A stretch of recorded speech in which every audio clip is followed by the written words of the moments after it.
उपस्थित असलेले सर्व सन्माननीय शेतकरी, व्यासपीठावर उपस्थित सर्व सन्माननीय सदस्य, कार्यक्रमाला उपस्थित राहणारे राज्याचे मुख्यमंत्री माननीय एकनाथ शिंदे साहेब, आपल्या आज याच्या अगोदर सांगितलं की एकादशीचा दिवस आहे आणि आपल्या घनसावंगीमधील लोकांसाठी, घनसावंगीच्या परिवारासाठी आजचा दिवस खूप महत्त्वाचा आहे। त्याचं कारण आपण एका नवीन पर्वामध्ये पदार्पण करत आहोत। गेल्या 30-35 वर्षापासून आपण सतत एक प्रकारचा अन्याय सहन करत आलेलो आहोत। तो कसा आहे याची उजळणी मी आज आपल्यासमोर करणार आहे।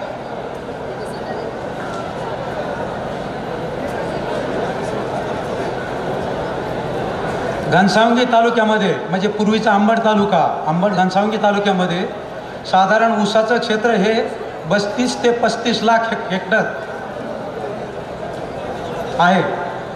म्हणजे 32 ते 35 लाख टन हा ऊस आपण तयार करतो आणि हे ऊस तयार करण्यासाठी आपल्या तालुक्यामध्ये कमीत कमी 20,000 टन प्रतिदिन गाळप क्षमता असलेल्या कारखान्याची आवश्यकता होती।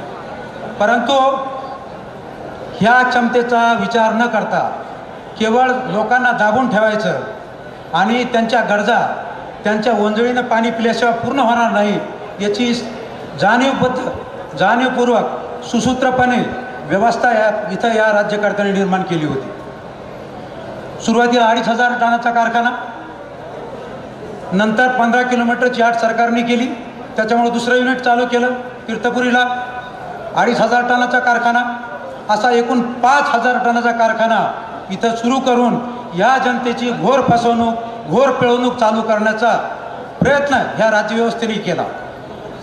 लोक बिचारे निमूटपणे हे प्रकार सहन करत होते, काही लोक त्याच्यातून मार्ग काढायचा प्रयत्न करत होते, परंतु यांची सिस्टीम एवढी पक्की होती की यांनी त्याच्यातून कोणालाही मार्ग मिळू दिला नाही।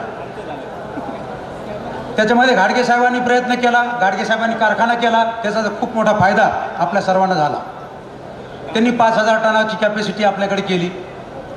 आता जवळपास तालुक्यामध्ये 10,000 टन कॅपॅसिटीचा कारखाना आपल्याकडं गाळप क्षमतेचा तयार झालेला आहे। दादा ज्यावेळेस आले, बऱ्याच जण असं वाटतं की हे काय एवढं मागं लागले, 10 वर्ष झाले पिच्छा सोडत नाही, कारण दादाचं गाव घनसावंगी मतदारसंघात आहे आणि ह्या गावामध्ये म्हणजे उडान कंडारीमध्ये बरेच लोक असे आहेत की जे वर्षानुवर्ष ऊस लावत नाही। माझ्याकडे शेत आहे, माझ्याकडे पाणी आहे, माझ्याकडे सगळ्या सुखसुविधा आहेत, परंतु मी ऊस लावू शकत नाही।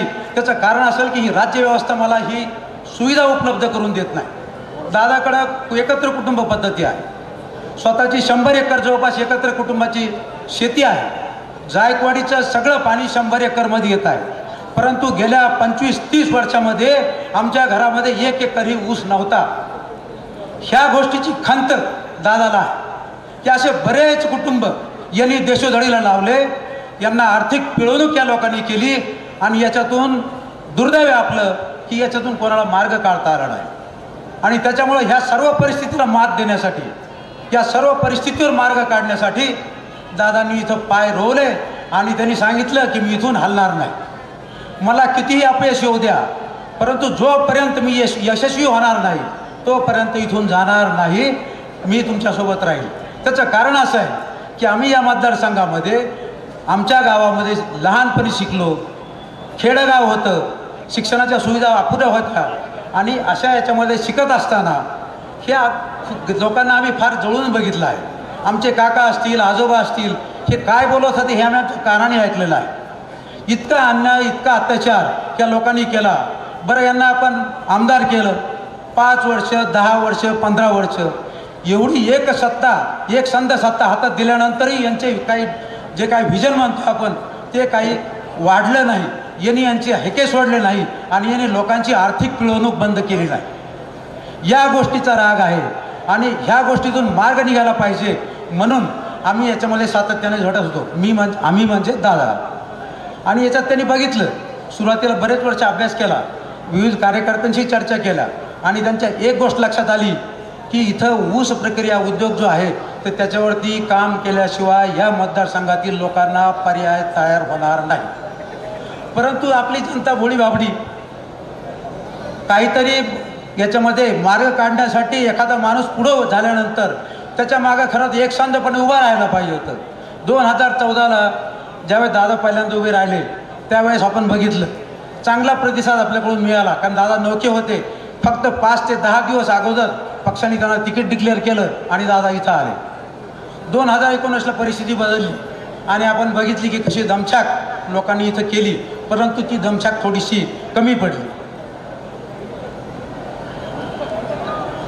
हा कमी पडलेला प्रयत्न हा आपल्याला एवढा महागात पडलेला आहे. लक्षात ठेवा की आपण आज ब्लू सफाईचं जे युनिट कंडारीच्या शिवारामध्ये आपण चालू केलेलं आहे, तर त्या शिवारामधल्या युनिटला आपला आखाडता पाय तिथं घ्यावा लागला. वास्तविक पाहता हे युनिट पहिलं युनिट आपलं 2,500 ते 3,000 टन कॅपॅसिटीचं होणार होतं, परंतु पाऊल उचलायचं म्हणलं तर त्याला ताकद लागते. त्याला विविध अडथळ्याची जी काय शिकस्त समोरची मंडळी मांडतात त्याच्यावरती मात करण्यासाठी आपल्याकडे ताकद लागते.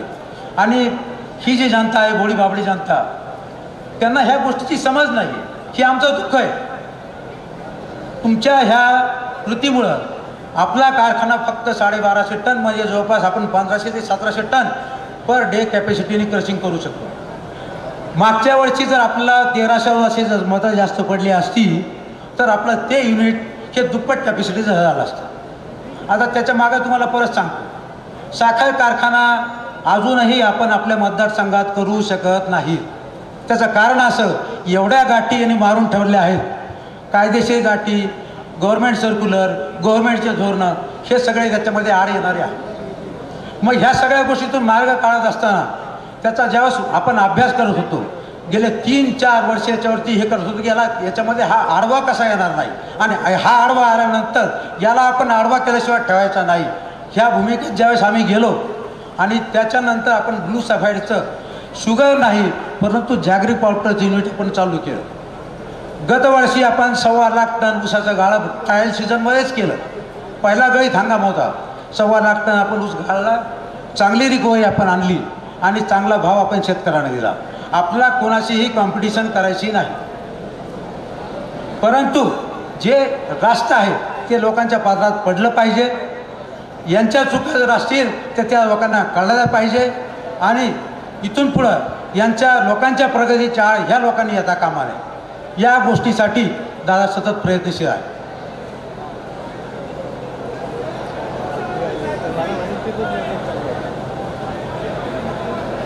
या मतदारसंघामध्ये अडवणुकीचे विविध प्रकार आहेत, त्यावर मी थोडासा बोलू इच्छित आहे. हे झालं ऊसाचं राजकारण. त्याच्यानंतर तुम्ही पश्चिम महाराष्ट्रात बघा, नगर जिल्ह्यामध्ये बघा, जिथं जिथं साखर कारखाने आहेत त्या साखर कारखान्यांनी शेतकऱ्यांना पर्याय व्यवस्था म्हणून, त्यांना अधिक उत्पन्न व्हावं म्हणून दूध डेअरी चांगल्या पद्धतीने चालण्यासाठी विविध योजना चालू केलेल्या आहेत.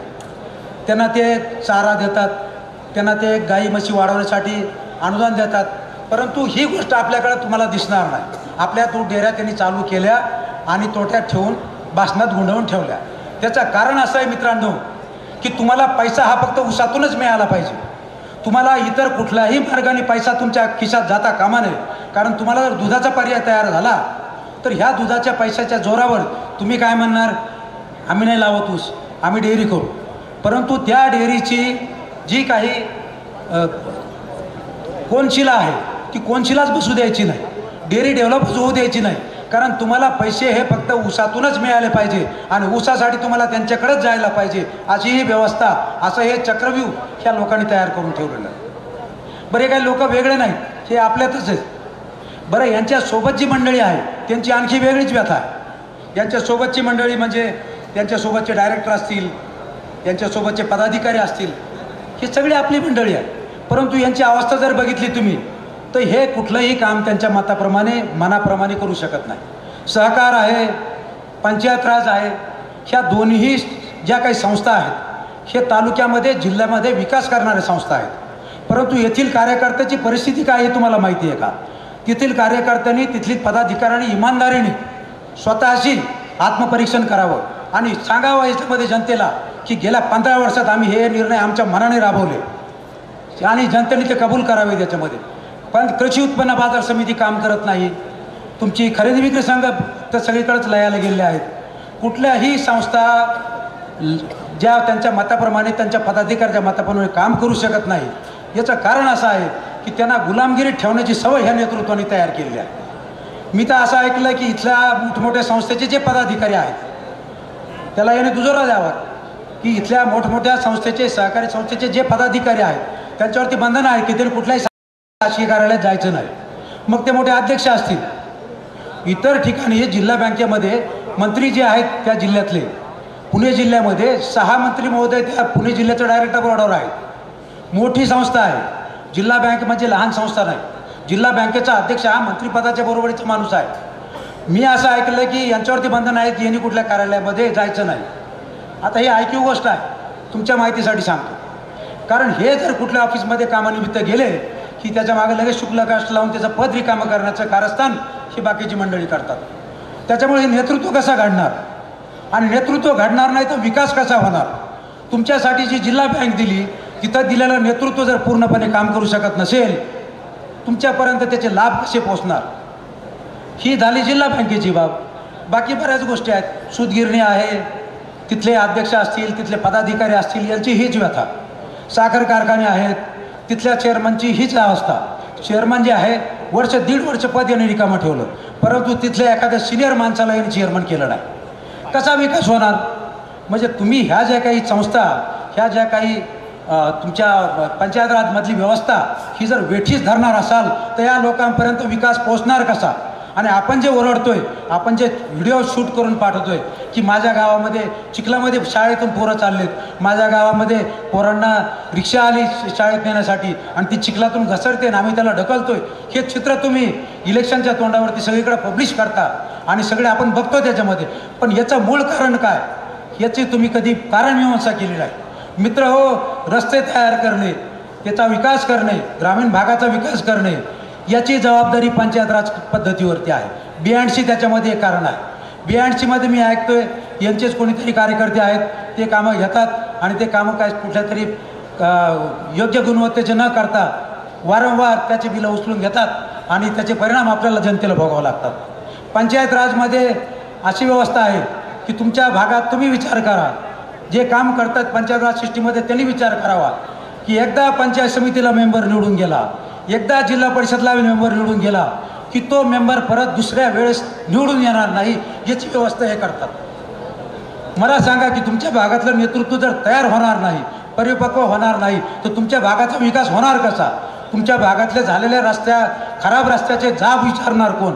ज्यावेळेस रस्ता चालू असेल, तुमच्या भागातलं पंचायत समितीचा एखादा दिग्गज मेंबर असेल तर तो एकच सांगणार की माझ्या भागामध्ये जर काय तुम्ही रस्त्याच्या कामामध्ये गडबड केली तर याद राखा मी तुम्हाला उघडं केल्याशिवाय राहणार नाही. परंतु असं कुठलंही नेतृत्व यांनी ठेवलं नाही. याचं कारण असं की यांना भविष्यामध्ये यांना कुठं कॉम्पिटिशन तयार होता कामा नये. यांना कॉम्पिटिशन होऊ नये म्हणून त्यांनी तुमचा बळी द्यायला सुरुवात केली, त्या मेंबर लोकांचा बळी द्यायला सुरुवात केली, त्या पंचायत राज व्यवस्थेचा बळी द्यायला सुरुवात केली, त्या सहकारी संस्थेचा बळी द्यायला सुरुवात केली, तिथल्या पदाधिकाऱ्यांचा वाटोळं करायला सुरुवात केलं. हे किती दिवस आपण सहन करणार आहोत. जोपर्यंत तुम्हाला लोकशाही पद्धतीने दिलेल्या व्यवस्था पंचायत राज व्यवस्थित चालणार नाही, सहकारी संस्था व्यवस्थित चालणार नाही, तोपर्यंत तुमचा विकास होणार नाही.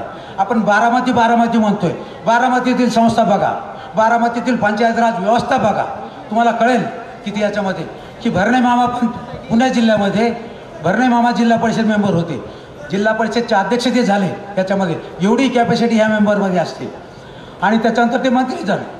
परंतु ही व्यवस्था आपल्याकडं का होऊ दिली जात नाही तर त्यांना पर्याय कोणी तयार होऊ नये. तुम्ही कायम गुलाब राहिले पाहिजे. तुम्हाला उसातून पैसे मिळता कामा नये, म्हणजे तुम्हाला हे नागवणार, तुमचे खिसे फाडणार आणि मुंबईला जाऊन सांगणार की आम्ही बघा कसे योद्धे आहेत. तर अरे महाराष्ट्रामध्ये आरोग्य व्यवस्था जी आहे ती आज नाही, MPSC जे पोरं अभ्यास करतात त्यांना माहीत आहे की महाराष्ट्रातली आरोग्य व्यवस्था ही स्वातंत्र्य काळापासून स्वातंत्र्योत्तर काळामध्ये पण ही व्यवस्था ही 1 नंबरची व्यवस्था पूर्ण देशामध्ये होती. मग तुम्ही कुटुंब कल्याणाचा कार्यक्रम असू द्या, तुम्ही टीकाकरणाचा कार्यक्रम असू द्या, तुम्ही कुठलाही आरोग्य सेवेचा कार्यक्रम असू द्या, याच्यामध्ये ह्या व्यवस्थेने पहिल्या 3 मध्ये नंबर मिळवलेला आहे. ही एवढी नावाजलेली व्यवस्था, एवढी डिसिप्लिन व्यवस्था ही तुमच्या हाताशी लागली. कोरोनासारखा विषय आला आणि तुम्ही सगळ्या मंत्र्याचे 2-2 मिनिटाचे तुम्ही व्हिडिओ तयार करता, लोकांना दाखवता की बघा मी कसा योद्धा आहे आणि मी कसं काम केलं. अरे मागं नंतर काय केलं ते सांगा ना, त्याच्या अगोदर काय केलं ते सांगा ना. याच्यामध्ये त्या कोरोनाच्या काळामध्ये अंतर्गत गोष्टी सांगा ना लोकांना, काय झालं त्याच्यामध्ये ते.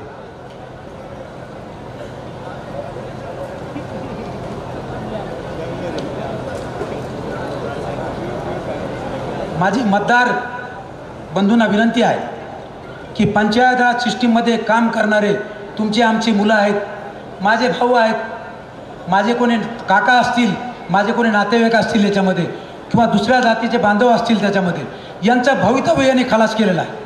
यांना कुठलीही दिशा यांनी ठेवलेली नाही. हे जे कोणी निवडून येतील यांचं अस्तित्व हे पणाला लावून संपवणार. कितीतरी उदाहरण देता येतील पण नाव घेणं बरोबर नाही. ही व्यवस्था तुम्हाला संपवणं गरजेचं आहे आणि त्याच्यासाठी यांना पलटी देणं गरजेचं आहे. जर तुम्ही हे केलं नाही तर ही व्यवस्था 5 वर्ष पुन्हा तुमच्या भोकांडीवर बसेल आणि जे काय आपण चालू केलेलं आहे त्यालासुद्धा हे मूतमाटी करायचा प्रयत्न केल्याशिवाय ही मंडळी राहणार नाही. म्हणून आपल्याला विनंती आहे की यावेळेस आलेली संधी आपण सोडू नये. सर्वांना त्याच्यामध्ये संधी मिळाली पाहिजे. यांनी काय गुत्तेदारी किंवा मक्तेदारी घेतली नाही तालुक्याची की मी एकटाच राज्य करणार, मी एकटाच हे करणार. अरे यांना पक्षाने एवढी ताकद दिली, पक्षाने एवढी ताकद देऊन यांनी पक्षाला काय दिलं. ह्या जालना जिल्ह्यामध्ये या राष्ट्रवादी पक्षाचे 3 किंवा 4 आमदार होते. गेल्या कित्येक वर्षात एकच आमदार ही यांनी दिलेल्या पक्षाला देणगी आहे की 4 आमदारावरून हे 1 आमदारावर आलेले आहे. याचं कारण काय हे बाकीच्या लोकांना कळलं. याच्यामध्ये यांनी जसे तुमच्या तालुक्यात मागे लागले तसे इतर तालुक्यातसुद्धा हे मागे लागले. हे त्यांचे पाय कापायच्या नादामध्ये त्यांनी तिथल्या त्यांच्या संस्था नेस्तनाबूत केल्या आणि हे एकटा यांना मराठवाड्यात कोणी कॉम्पिटिटर नको, यांनी सगळी मराठवाड्यामध्ये यांची ही संपवली, पक्ष संपवला. आणि जे म्हणतो आपण नीती धर्मानुसार कर्माचं फळ तुम्हाला मिळतं. याच्या पक्षाने यांनी केलेल्या कामाचा कधी आढावा घेतला नाही, यांनी केलेल्या अन्यायाचा कधी पाढा वाचला नाही, यांनी लोकांवरती जे काही सूड ओढवले त्याची कधी वाच्यता लोकांसमोर केली नाही, याला कधी जाब विचारला नाही. याचा परिणाम तुम्हाला सांगतो की यांनी याचा पक्ष स्वतः संपवलेला आहे. यांच्या पक्षामध्ये यांनी ज्यावेळेस वेगवेगळे प्रोग्राम केले, ज्यावेळेस 2014मध्ये दादा आले ते मार्ग काढायचा प्रयत्न करतो. तो ऊस प्रक्रियेत काय करायला पाहिजे, ऊस प्रक्रियेत काय करायला पाहिजे, ह्या लोकांना इथून कसं बाहेर काढायला पाहिजे. मार्ग मिळत नव्हते. 15 किलोमीटरची आट, 25 किलोमीटरची आट वगैरे वगैरे सगळ्या अडचणी. आणि नंतर काय ऐकू गोष्टी आणावं यायच्या. असं केलं तर तो अशी अडचण आणतो, तसं केलं तर तो तशी अडचण आणतो. याच्यातून मार्ग काढत असताना जे आमच्या लक्षात आलं की हा याच्यातून आपल्याला सरळ मार्गे पुढे जाऊ देणार नाही. मित्रांनो, त्यांनी जे तोंडाने कबुली दिली आहे ह्याच्यातले बरेचसे लोक आपण समरचे सागरचे मेंबरसुद्धा असाल, तुम्ही वेगवेगळे कार्यक्रम त्यांचे अटेंड पण केलेले असाल. मी तुम्हाला काही गोष्टीची आठवण करून देतो. सागरला इथेनॉल प्रकल्पाचं उद्घाटन झालं, अजितदादा कार्यक्रमाला आले. यांच्या भाषणातील मी तुम्हाला दोन वळी सांगतो. राजेश टोपेने त्यांच्या भाषणात सांगितलं की अजितदादा मला समोरून आले की मला धसकीच भरल्यासारखी होती. काय कारण होतं त्याचं माहिती आहे तुम्हाला? त्याचं कारण असं होतं की ह्या साखर आयुक्त कार्यालयामध्ये घनसावंगीच्या ऊसाचा प्रश्न ह्या सगळ्या राज्यामध्ये सगळ्यात जटिल आणि गंभीर असा प्रश्न. राज्यकर्त्याकडं मंत्रालयामध्ये घनसावंगीचा ऊस सगळा गेला पाहिजे याच्यावरती विविध वेळेस चर्चा होतात आणि घनसावंगीमध्ये ऊस शिल्लक राहता कामा नये याची चर्चा मंत्रालय लेवलला होते. आणि त्याच्यामुळे हे त्यांच्या मागे लागले होते की तू कारखान्याचं एक्सपान्शन कर. परंतु ह्या बहादरांनी काही एक्सपान्शन केलं नाही. माझीकडं अशी ऐकीव माहिती आहे की यांनी 2,500 टनाची एक्सपान्शनची फाईल दादाकडे घेऊन गेली. त्यांनी ती फाईल घेऊन भिरकावली आणि त्यांनी सांगितलं की तू कमीत कमी 7,500 टनाचा कारखाना एक्सपान्शनच्या स्वरूपात आणला पाहिजे, तिथं गरज तेवढी आहे. हे बाहेरचा माणूस, पश्चिम महाराष्ट्रातला माणूस तुमच्या तालुक्याबद्दल बोलतोय, परंतु तरीही हे हल्ले नाहीत. त्यांनी एक्सपान्शन केलं नाही. कारण एक्सपान्शन केलं, ऊसाचा मार्ग मोकळा झाला की तुम्ही काय ऐकणार नाही, तुमच्यावरचा दबाव निघून जाईल. म्हणून याने काय करायचं की जी कॅपॅसिटी आहे 2,500 5 टन हजारावरती कॅपॅसिटी ठेवायची. इतर जिल्ह्यातील 5-10 कारखान्याबरोबर करार करायचे आणि तुमचा ऊस त्या कारखान्यात नेऊन घालायचा आणि परत काय सांगायचं की आम्ही तुमचा ऊस नेऊन घातला. उपकार केल्याची जाणीव तुम्हाला करून देतात. मला सांगा की जिथं 20,000 टन कॅपॅसिटी, अरे तुम्हाला काय दिलं नाही? 25 वर्ष आमदारकी, 15 वर्ष मंत्रीपद, काय पाहिजे होतं तुम्हाला अजून? एक संध सत्ता दिली, कोणी विरोधात नव्हतं जोपर्यंत दादा इथं आले नाही. प्रत्येक जणांनी प्रयत्न केले नाही असं नाही, परंतु ज्यावेळेस दादा इथं खंबीरपणे उभे राहिले त्यावेळेस त्याच्या जी खरी ही सुरू झाली. 20,000 टन कॅपॅसिटीच्या कारखान्याची गरज असताना तुम्ही अख्खा कारखाना, अख्खा तालुका 5,000 टनावरती झुलत ठेवला आणि ह्या लोकांवरती अत्याचार करत राहिले. याची चीड आमच्या मनामध्ये आहे, कारण आमच्याकडे गेल्या 25 वर्षापासून 1 एकर ऊस नाही. आता माझ्याकडे 50 एकर ऊस आहे. कारण दादाने मला सांगितलं की तू गावाकडे गेलं पाहिजे, तू गावाकडे लक्ष दिलं पाहिजे आणि तू ऊस लाव, जेवढा लावता येईल तेवढा. त्यांनी जे सांगितलं ऊसाची फिगर मी तुम्हाला सांगणार नाही, पण म्हटलं मी एवढा ऊस लावणार नाही. मी 40 एकर ऊस लावला आणि नंतर दादाने मला सांगितलं की आता कशी त्याची विल्हेवाट लावायची तू बघ. त्यावेळेस आपलं युनिट नव्हतं आणि मग माझी दमछाक सुरू झाली. मी तो ऊस कशा तरी पद्धतीने नेऊन घातला. मी नंतर दादाला विचारलं की तुम्ही सांगितलं तो ऊस लावा, मी नेऊन घाली. लोकांची वेदना तुला कळायला पाहिजे की काय दमछाक होते आणि कसा दबाव येतो. हे लोकांच्या भावना जोपर्यंत तुला कळणार नाही तोपर्यंत पोटतिडकीने काम करणार नाही.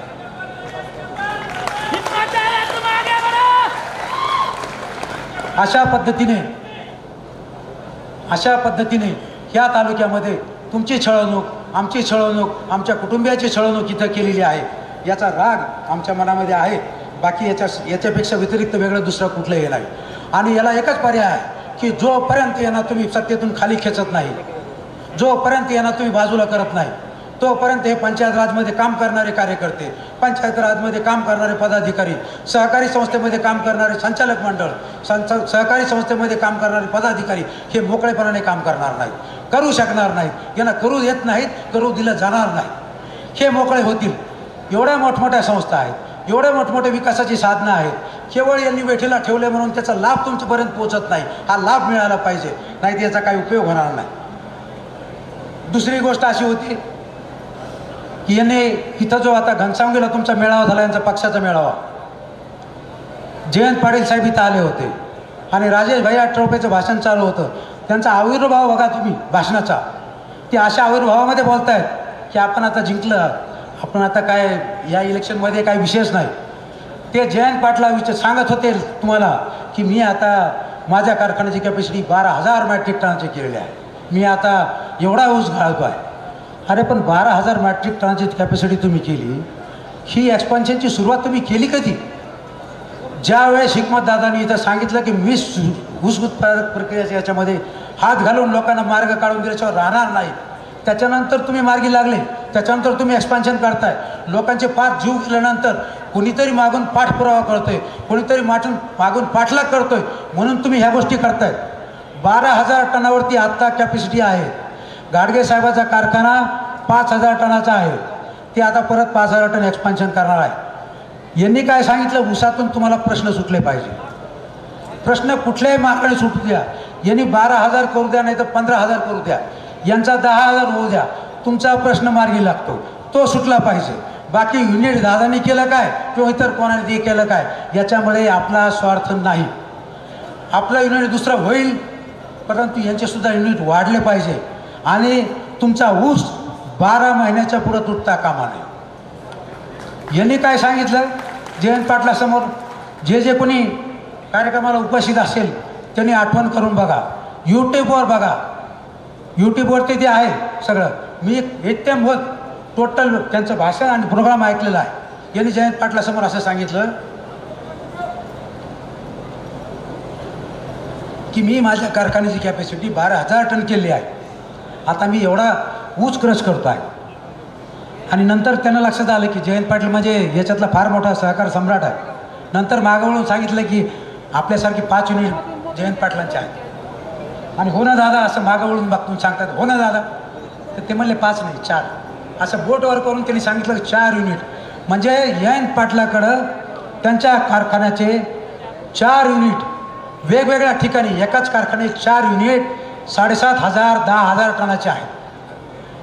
त्या माणसाच्या सोबत सतत फिरत असताना याला हे व्हिजन येत नाही की आपण आपल्या तालुक्यात हे केलं पाहिजे, आपण आपल्या कारखान्यासाठी कॅपॅसिटी वाढवली पाहिजे, आपल्या याचा विषय तर पूर्ण राज्यामध्ये गाजतोय, आपण लोकांना न्याय दिला पाहिजे. आपण मंत्री झालो आहेत 15 वर्षापासून, आपण सांगतोय की मी कोरोनामध्ये सगळ्या लोकांना वाचवलं. अरे मग ह्या लोकांना 35 वर्षापासून मारलं त्याचं काय? हे तुला दिसत नव्हतं का? गेल्या 25-30 वर्षापासून तुमच्या ऊसाचे प्रश्न आहेत. 15-16 महिन्याशिवाय ऊस तुटत नाही. मला सांगा की तुम्ही ऊस ज्यावेळेस तुमचा जातो त्याच्या अगोदर तुम्ही ऊसाचं पाणी कट करून टाकता, ऊसाला पाणी बंद करता, कारण ऊसाला पाणी दिलेलं असेल, जमिनीत पाणी असेल तर तुमचा ऊस कपात होत नाही. ह्या ऊस कपात होण्यासाठी पाणी कट करतो. आता मार्च नंतर एप्रिल, मे आणि जून यांचे कारखाने जूनमध्ये बंद होतात. काही अपवादात्मक परिस्थिती जी आहे मागच्या वर्षीसारखी ती जर सोडली तर दरवर्षी यांचे कारखाने जून महिन्यामध्ये बंद होतात. मला कुठल्याही शेतकऱ्याने सांगावं की एप्रिल, मे आणि जून ह्या 3 महिन्यामध्ये जर तुमचा ऊस जात असेल तर एकरी किती नुकसान तुमचं ऊसाचं वजन घट झालेलं होतं. 5 ते 7 टन. मी ॲग्रिकल्चरचा पोस्ट ग्रॅज्युएट आहे. किमान 5 ते 7 टन ऊसाचं तुमचं घट त्या ऊस उशिरा तुटल्यामुळे होते. हिने व्हरायटी कुठली लावा सांगतात? 8005. 8005 ही वेळेत गेली पाहिजे. ती जर वेळेत गेली नाही तर तिच्यासारखा वेट लॉस कुठल्या व्हरायटीमध्ये होत नाही. यांनी तुम्हाला 86-032 नाही सांगितली, यांनी तुम्हाला 10,001 नाही सांगितली, यांनी तुम्हाला 8005 सांगितली. याच्यासाठी बक्षीसही नाही घेतले. ही व्हरायटी जर वेळेत तुटली नाही तर याच्या एवढं वजन कुठल्या ऊसाचं कमी होत नाही. अरे तुम्ही कारखानदारी करायला इथं जन्माला आले का शेतकऱ्याचा लाभ करण्यासाठी इथं आले? हा इथे एक प्रश्न आहे. म्हणजे तुम्ही कॅपॅसिटी वाढवणार नाही, 15-16 महिन्यानंतर लोकांची ऊसं घेऊन जाणार, त्या शेतकऱ्याचं दर एकरी 5 ते 6 टनाचं नुकसान तुम्ही करणार. ह्या 5 ते 6 टनाचं ऊसाचं किंमत काय होते आणि त्याचे नुकसान प्रत्येक शेतकऱ्याला तुम्ही गेल्या 25 वर्षापासून सहन करायला लावता. याला जबाबदार कोण?